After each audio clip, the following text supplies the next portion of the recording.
السلام علیکم دوستو، میں ہوں سالک مجید، آپ دیکھ رہے ہیں جی پاکستان ویڈیوز۔ آج ہے 27 ستمبر 2025۔ آج ہم بات کریں گے وزیر اعظم کی جو ملاقات ہوئی ہے ڈونلڈ ٹرمپ سے، اس کے جو فالو اپ آ رہا ہے، اور اس کے بعد انہوں نے جو اقوام متحدہ میں جو UN میں تقریر کی ہے بہت ہی شاندار انداز میں، اس پہ کیا تبصرے ہو رہے ہیں اور مخالفین کیا کہہ رہے ہیں۔ لیکن اس پہ بات کرنے کے ساتھ ساتھ اور دیگر جو خبریں ہیں، جو موضوعات ہیں، ان کا بھی تجزیہ کریں گے۔ لیکن ایک بات بہت ضروری ہے جو کرنی، کہ جو PTI کے لوگوں نے پروپیگنڈا شروع کیا ہوا ہے کہ جنرل عاصم منیر شاید نومبر میں ان کی مدت ختم ہو رہی ہے اور اس کے بعد ان کا ایکسٹینشن ہوگا یا ان کو ایک نیا ٹینیور دیا جائے گا یا نہیں دیا جائے گا، نواز شریف اس کے حق میں ہیں یا نہیں ہے، اس طرح کی جو بحث ایک چلائی ہوئی ہے۔ تو یہ اس بحث کا مقصد کیا ہے؟ یہ صرف اپنے لوگوں کو یا نوجوانوں کو گمراہ کرنے کی ایک بحث ہے، کیونکہ حکومت کا موقف بڑا واضح ہے اور راولپنڈی اور اسلام آباد دونوں اس معاملے میں متفق نظر آتے ہیں کہ جو نئی قانون سازی ہو چکی ہے اس کے تحت اب جو مدت ملازمت ہے عاصم منیر صاحب کی، وہ نومبر 2025 تک نہیں بلکہ 2027 تک ہے۔ ہاں، البتہ نومبر میں کچھ اہم ریٹائرمنٹس ہونی ہیں، کچھ پروموشنز ہونی ہیں، کچھ پوسٹنگز ہونی ہیں، اس کا ضرور چرچا ہے، اور وہ لوگ شاید نام مکس کر رہے ہیں۔ وہ جو DGI ہیں عاصم ملک صاحب، ان کے حوالے سے ہے کہ ان کا ٹینیور سے پورا ہوگا اور ان کو آگے ایکسٹینشن دینی ہے یا ان کا فیوچر کیا ہوگا۔ تو وہ کچھ لوگوں نے تو یہاں تک چلا دیا کہ اب انہیں آرمی چیف بنایا جائے۔ تو بھائی ابھی آرمی چیف تو موجود ہیں اور اس کی کوئی ضرورت نہیں ہے آرمی چیف کے اوپر بحث کرنے کی یا کوئی لگانے کی۔ فیلڈ مارشل عاصم منیر صاحب جو ہیں وہ اب اپنا ٹینیور پورا کریں گے۔ ان کا 2027 تک کا ٹینیور حکومت نے بڑھا دیا ہوا ہے، اور اس کے بعد بھی ان کو آگے ایکسٹینشن حکومت دے سکتی ہے، یا حکومت کی صوابدید ہوگی اور ان کی صوابدید ہوگی کہ وہ لینا چاہتے ہیں یا نہیں بھارت۔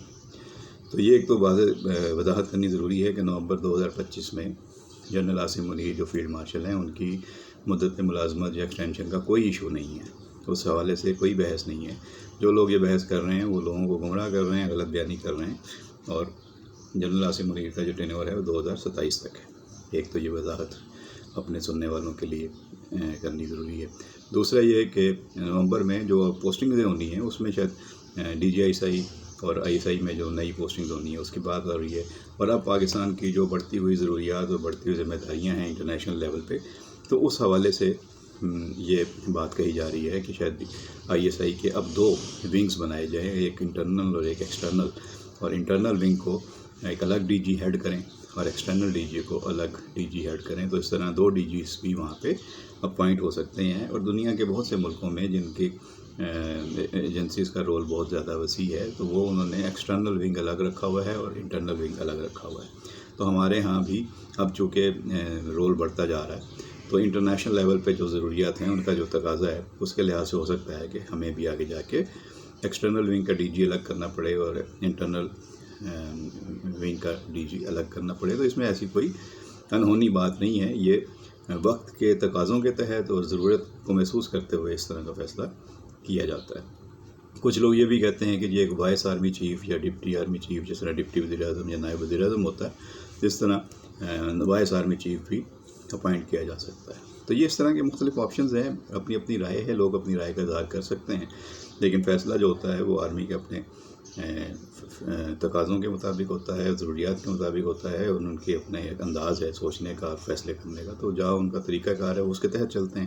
اس کو زیادہ پبلکلی آپ زیادہ ڈسکس کرنے کا کوئی فائدہ بھی نہیں ہے اور کرنا بھی نہیں چاہیے۔ لیکن وضاحت ضروری تھی کہ نومبر 2025 میں ایسا کچھ نہیں ہونے جا رہا۔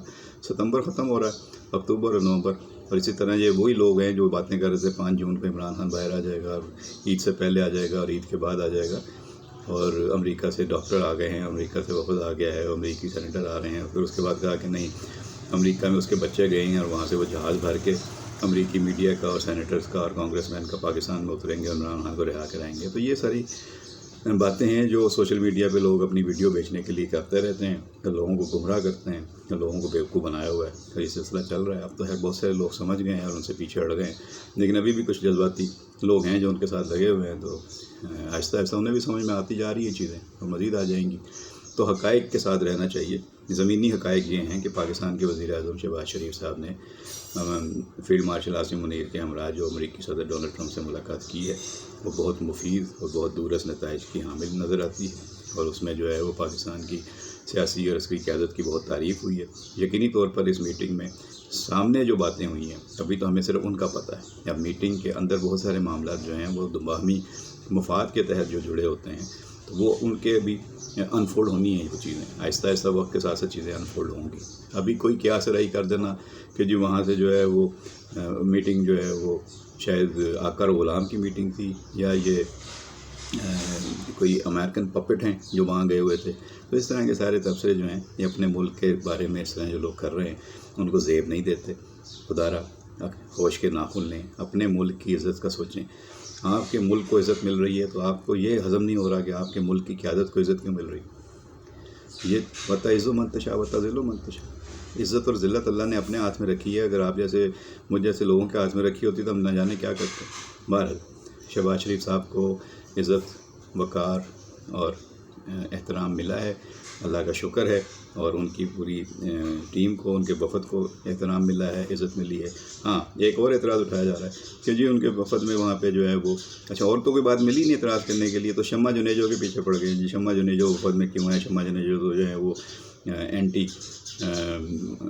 اسٹیبلشمنٹ ہیں یا اینٹی پاکستان ہیں، یا وہ انڈیا کی راہ کی ایجنسی کے لیے کام کرتی رہی ہیں، یا وہ راہ کی ایجنسی کو وہاں لندن میں برطانیہ میں ہیڈ کرتی رہی ہیں۔ اس طرح کی بے بنیاد باتیں پتہ نہیں کہاں سے اڑا دیتے ہیں اور اپنی ویڈیو یا اپنا منجن بیچنے کے لیے سوشل میڈیا پر لوگوں کو گمراہ کرتے ہیں، اور ایسے ایسے بڑے بڑے نام ہیں، سینئر نام ہیں کہ ان کا ذکر کرتے ہوئے بھی شرم آتی ہے کہ ان لوگوں نے اپنی عمریں کہاں گزاری ہیں اور اپنا انجام اور اپنی آخر کیا کر رہے ہیں۔ بہرحال شمع جنیجو پروفیشنل ہیں اور انہوں نے وہاں پہ ہمیشہ جو ہے وہ پی ٹی آئی کے خلاف انہوں نے آواز اٹھائی ہے، وہ اینٹی پی ٹی آئی رہی ہیں، اس لیے ان کو تکلیف ہوتی ہے کہ شمع جنیجو کو کم اہمیت دی جا رہی ہے۔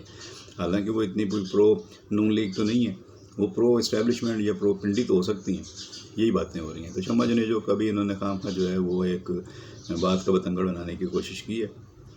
مقصد یہی ہے کہ ان کو شہباز شریف صاحب کے دورے امریکہ میں، دورے یو این میں، دورے ٹرمپ کے ساتھ ملاقات میں کوئی کمی، کوئی نقص، کوئی خامی نظر آ نہیں رہی، تو اب انہیں اور کوئی بات نہیں مل رہی، تو اس طرح کی بے پر کی باتیں اڑائی جا رہی ہیں۔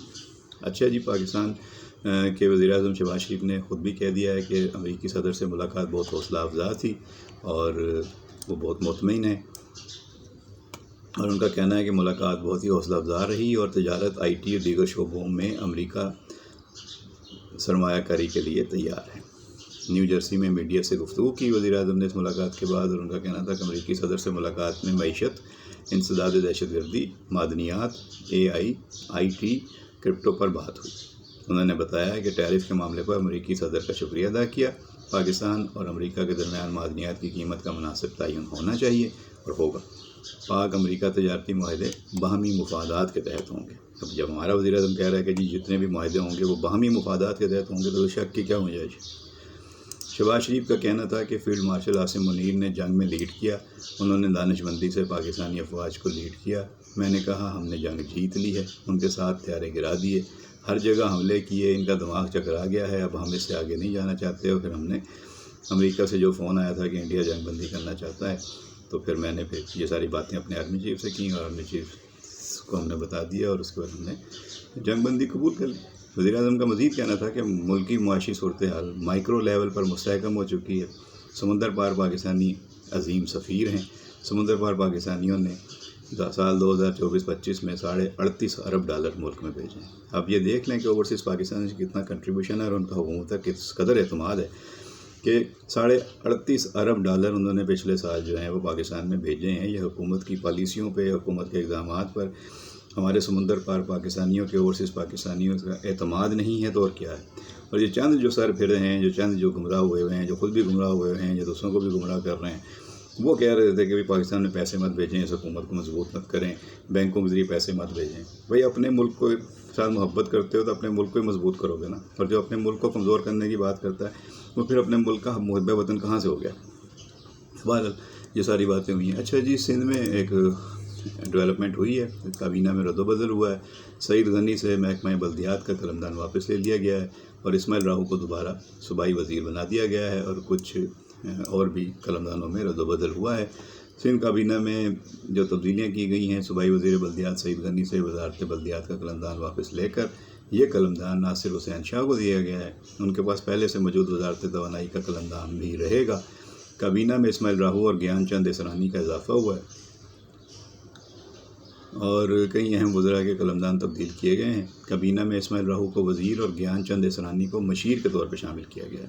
یہ تقریب علوبرداری کل گورنر ہاؤس میں ہوئی تھی، یہاں گورنر سندھ نے اسماعیل راہو سے حلف لیا، وہاں پہ وزیر اعلیٰ اور صوبائی کابینہ کے اراکین بھی موجود تھے۔ کابینہ میں 4 مزید معاونین خصوصی کی تقرری بھی عمل میں آئی ہے۔ حکومت سندھ نے جمعے کو سندھ کابینہ میں رد و بدل کرتے ہوئے صوبائی وزیر بلدیات سعید غنی سے وزارت بلدیات کا قلمدان واپس لے لیا۔ اب یہ کیوں لیا گیا یہ تو ظاہر نہیں بتایا گیا، لیکن سعید غنی ظاہر ہے کہ پچھلے دنوں آپ کو پتہ ہے معاملات ہوئے تھے، ان کے بھائی کی گرفتاری ہوئی تھی، پھر جھگڑا ہوا تھا، پھر ان کی ضمانت ہوئی، تو وہ کافی دنوں سے خبروں میں تھے، اور محکمہ بلدیات ناصر شاہ کے حوالے کرنے کا آگے جا کے پتہ چلے گا کہ بھئی مقصد کیا ہے، کیا کرنا چاہتی ہے گورنمنٹ۔ اسی طرح وزیر جب سعید غنی کو دیا گیا، سعید غنی کو دوبارہ محکمہ محنت اور سماجی تحفظ کی وزارت دے دی گئی، تو ان کو بھی کوئی بے محکمہ نہیں کیا گیا، یعنی کہ کوئی سزا نہیں دی گئی ہے، یہاں رد و بدل کیا گیا۔ وہ وزیر اعلیٰ کا اور پارٹی کی قیادت کا فیصلہ ہوتا ہے کہ آپ کس کو کب تک کس وزارت میں رکھنا چاہتے ہیں۔ اسی طرح وزیر آبپاشی جام خان شورو کو محکمہ منصوبہ بندی اور ترقیات کا اضافی قلمدان تفویض کر دیا گیا ہے۔ صوبائی وزیر مخدوم محبوب الزماں کو محکمہ خوراک کا قلمدان الاٹ کیا گیا ہے۔ یہ فوڈ ڈپارٹمنٹ سندھ میں بہت اہمیت کا حامل ہوتا ہے۔ اچھا جی، یہ سرکاری نوٹیفیکیشن جاری ہو گیا ہے۔ اسی دوران صوبائی کابینہ کے نئے رکن محمد اسماعیل راہو کی تقریب حلورداری شام کو گورنر ہاؤس میں ہوئی۔ گورنر سندھ کامران ٹسوری نے حلف لیا۔ اچھا جی، اس کے بعد جو مزید 4 معاونین خصوصی کا تقرر کیا گیا ہے، ان میں مفراز عابد لاکھانی، شام سندر اڈوانی، عطا محمد قمر اور طارق حسن شامل ہیں۔ وزیر اعلیٰ سندھ کے معاونین خصوصی کو محکمے بھی تفویض کیے گئے ہیں۔ علی راشد کو محکمہ انفارمیشن ٹیکنالوجی کی ذمہ داری دی گئی ہے۔ سرفراز راجڑ کو محکمہ نوادرات کا قلمدان دیا گیا ہے۔ عبدالجبار خان کو ریلیف اور شام سندر کو اقلیتی امور کا محکمہ الاٹ ہوا ہے۔ معاون خصوصی ڈاکٹر لال چند سے محکمہ اقلیتی امور کا قلمدان واپس لے لیا گیا ہے۔ وزیر اعلیٰ سندھ کے مشیر گیان چند اسرانی کو محکمہ بحالیات کا قلمدان الاٹ کیا گیا ہے۔ یہ جو سیلاب اور اس طرح کی جو چیزیں ہوتی ہیں اس میں ظاہر ہے کہ ریلیف کا کام بہت ہوتا ہے، تو یہ سارا کام وہی کریں گے۔ سندھ حکومت نے ایک اور اہم فیصلہ کیا ہے کہ کراچی حیدرآباد پیکیج پر تشویش کا اظہار کرنے کے ساتھ ساتھ صوبے میں جو ترقیاتی منصوبوں پر وفاق کا اختیار ہے اسے ختم کرنے کا فیصلہ کیا۔ اچھا، یہ کیسے ہوتا تھا اور کیسے کیا گیا ختم؟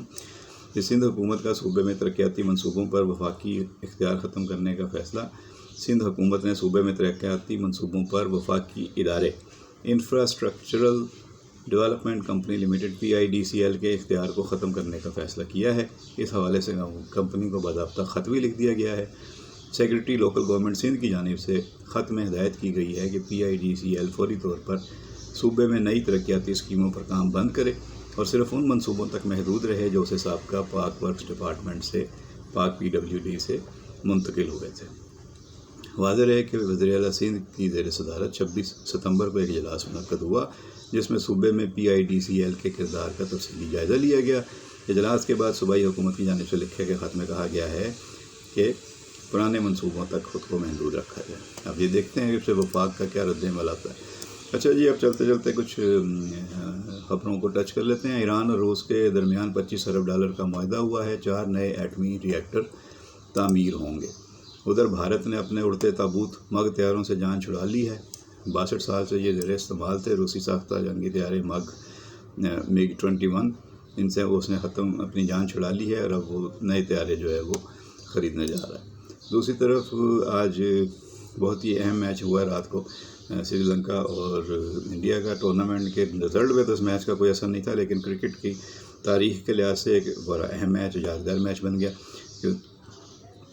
سری لنکا نے ٹاس جیتا، انڈیا کو پہلے بیٹنگ کی دعوت دی۔ انڈیا نے 20 اوور میں 202 رن بنائے اور 203 رنز کا ہدف ملا تھا سری لنکا کو، اور سری لنکا نے 202 رن بنا کے میچ ٹائی کر دیا۔ اور بہت ہی اس دوران اتار چڑھاؤ رہا میچ میں۔ شاندار سینچری بھی دیکھنے میں آئی سری لنکا کے کھلاڑی کی طرف سے۔ نسانکا نے 107 رنز بنائے۔ اور اس کے بعد میچ ٹائی ہو گیا، سپر اوور ہوا۔ سپر اوور میں بھی کافی ڈرامے ہوئے اور بہرحال انڈیا وہ میچ جیت گیا۔ تو اب انڈیا کو اس میچ میں کافی کچھ سبق مل گئے ہیں، اور سری لنکا نے بتا دیا دوسری ٹیموں کو کہ انڈیا کی ٹیم کو کیسے ہم چیز کر سکتے ہیں، کیسے اس کی بولنگ کا سامنا کیا جا سکتا ہے اور کیسے مقابلہ کیا جا سکتا ہے۔ تو اب پاکستان کا فائنل ہے اتوار کو انڈیا سے، اور پاکستان 2 میچ پہلے ہارا ہے انڈیا سے۔ اب فائنل میں پاکستانی اور فینس کو بہت امید ہے کہ پاکستان ٹیم کم بیک کرے گی اور انڈیا کو جو ہے مارے گی اور پاکستان جیتے گا۔